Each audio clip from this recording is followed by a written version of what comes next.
खबर इंडिया में मैं हूं आपके साथ पूजा। आइए नजर डालते हैं आज की खास खबरों पर।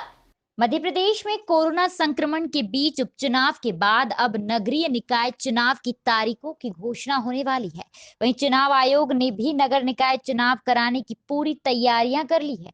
होशंगाबाद जिले के सिवनी मालवा में नगर निकाय चुनाव में आरक्षण की घोषणा होने के बाद कई लोग अपनी दावेदारी प्रस्तुत कर रहे हैं। वहीं 3 बार पार्षद रही रेखा शर्मा ने भी मजबूती के साथ अपनी दावेदारी पेश की है। वहीं पूर्व विधायक ओम प्रकाश रघुवंशी का कहना है, देश में लोकतांत्रिक प्रणाली है, इसमें कोई भी चुनाव लड़ सकता है। अभी तक प्रदेश सरकार के द्वारा स्पष्ट नहीं किया गया है कि अध्यक्ष का चुनाव पार्षद के द्वारा किया जाएगा। जब तक प्रदेश सरकार के द्वारा स्पष्ट न कर दिया जाए कि आगामी नगरीय निकाय के चुनाव किस प्रणाली के आधार पर होंगे, तब तक चुनाव होने में संशय है।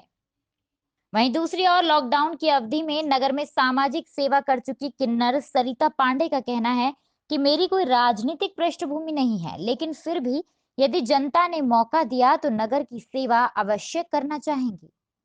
तो घबराहट चल रही है इस समय नगरीय प्रशासन की और अध्यक्ष की, कैसे देखते हो आप इस चुनाव को? अभी चुनाव के संबंध में निर्वाचन आयोग ने तैयारी की है, लेकिन राज्य सरकार की ओर से किसी तरह का इस तरह का प्रस्ताव निर्वाचन आयोग को नहीं गया है कि चुनाव कब होंगे और कब कराए जाएंगे।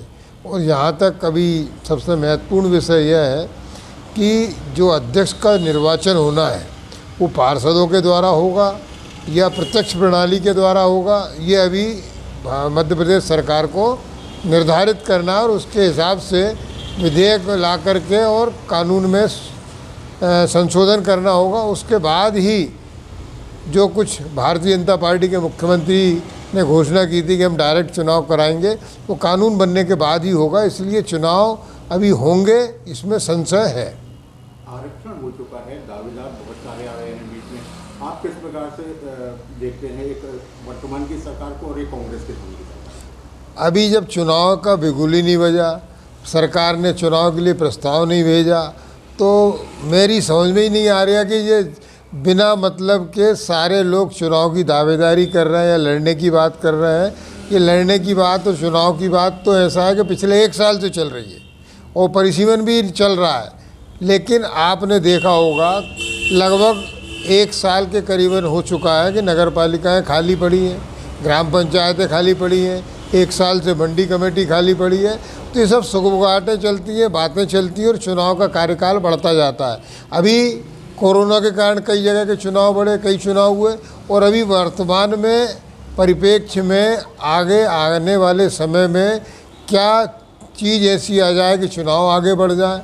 तो इसलिए अभी किसी भी बारे में या कौन दावेदार है कौन नहीं है, अब सब व्यक्ति अपना अपना दावा रख सकते हैं, हर व्यक्ति चुनाव में खड़ा हो सकता है। और चुनाव का मतलब ही प्रजातंत्र प्रणाली में ये है कि हर व्यक्ति को चुनाव में खड़े होने का अधिकार है और मतदाता सर्वोपरि है, वो किसको इसका ताज पहनाता है। 15 महीने की सरकार में कांग्रेस की सरकार भी आपने समय देखा है, उसके पहले भी कितना अंतर पा रहे हैं, क्या अंतर पा रहे हैं?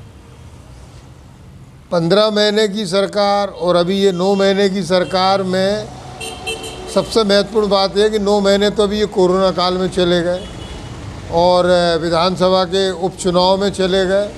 तो जहाँ तक पूरे प्रदेश और देश की बात है तो सारा देश अब किसान कानून के ऊपर आधारित जो देश का कानून बनाया है मोदी जी ने, उसके खिलाफ पूरे देश में सुगबुगाहट चल रही है और कोरोना का चल रहा है और अर्थव्यवस्था रुकी हुई है।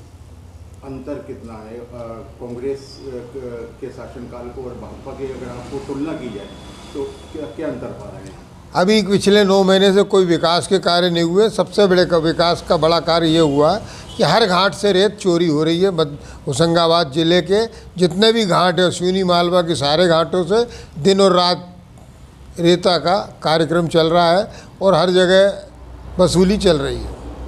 अगर आपकी मान ली जाए और अगर चुनाव आता भी है तो मेन मुद्दे क्या होंगे? नहीं, अभी चुनाव आने के बाद, चुनाव घोषित होने के बाद जो भी मुद्दे होंगे वो स्थानीय होंगे। ये चुनाव स्थानीय चुनाव है और स्थानीय मुद्दों के आधार पर लड़ा जाएगा। फिलहाल अभी के लिए बस इतना ही। लगातार ताजा तरीन खबरों के लिए आप देखते रहिए खबर इंडिया। नमस्कार।